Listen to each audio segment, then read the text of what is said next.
Қазақстанның дамуында үлесі мол, маңызы жоғары аймақ.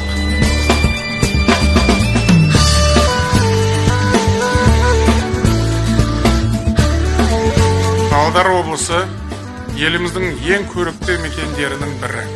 Ғажайып табиғатымен тамсандырған Баянауыл мен Жасыбайды ерке ертісті білмейтін адам кемде-кем. Сондай-ақ бұл тарихымызда өшпес із қалдырған біртуар тұлғалар туған қасиетті өлке.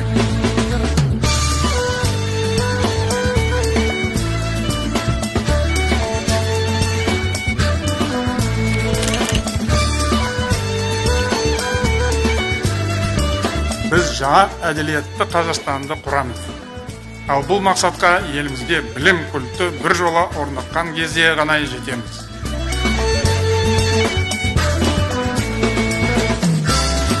Еліміз қазір жан-жақты әлеуметтік экономикалық реформалар кезеңіне қадам басты.